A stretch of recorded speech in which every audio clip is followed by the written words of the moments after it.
This free step-by-step video comes to you directly from Haynes. You can complete more than 200 jobs on this vehicle when you purchase the complete Haynes online manual at haynes.com. Open the passenger's door and pull the bonnet release handle. Depress the safety catch and lift the bonnet. Position the jackhead under the rubber block on the underside of the door sill and raise the vehicle until the wheel is clear of the ground. Position an axle stand under the subframe to support the vehicle, then lower the jack. Undo the fasteners around the circumference of the undertray and lower it from place.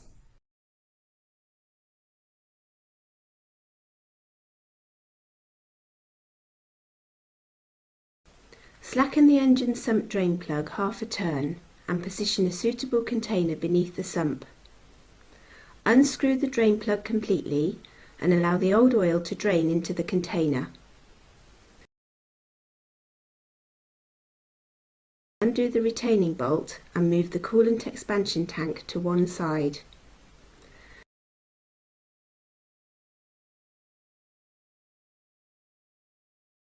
Position rags beneath the oil filter housing, then using a suitable socket, unscrew and remove the cover.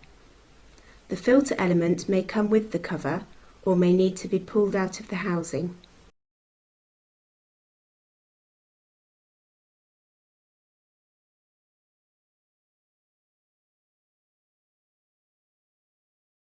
When the oil has finished draining, remove the container from beneath the sump.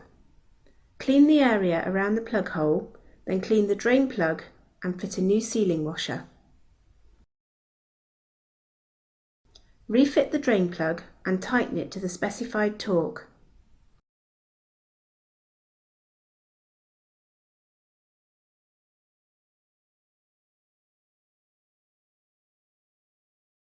Manoeuvre the undertray into position, then secure it with the fasteners.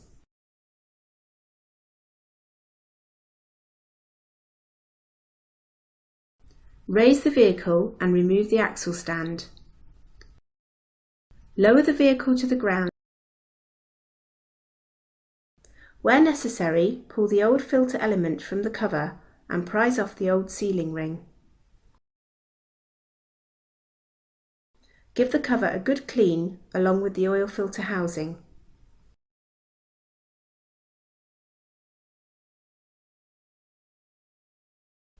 Locate the new sealing ring into the groove in the cover and lubricate the seal with clean engine oil.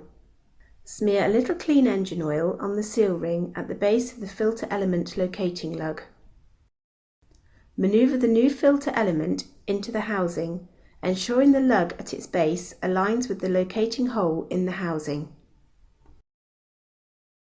Refit the cover and tighten it to the specified torque.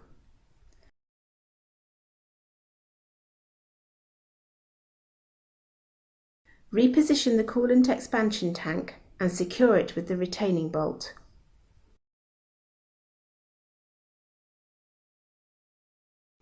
Unscrew the oil filler cap, then using a funnel to reduce spillage, add the correct grade of engine oil until the level reaches the lower mark on the dipstick. Add more oil to bring the level up to the maximum mark on the dipstick, checking the level frequently. Note that the difference between the lower and upper marks on the dipstick is approximately 1.5 litres. Do not overfill. When the level is correct, remove the funnel and securely refit the filler cap. Start the engine and run it for a few minutes and check for leaks around the oil filter seal and the sump drain plug. Note that there may be a delay of a few seconds before the oil pressure warning light goes out when the engine is first started, as the oil circulates through the engine oil galleries and the new oil filter before the pressure builds up.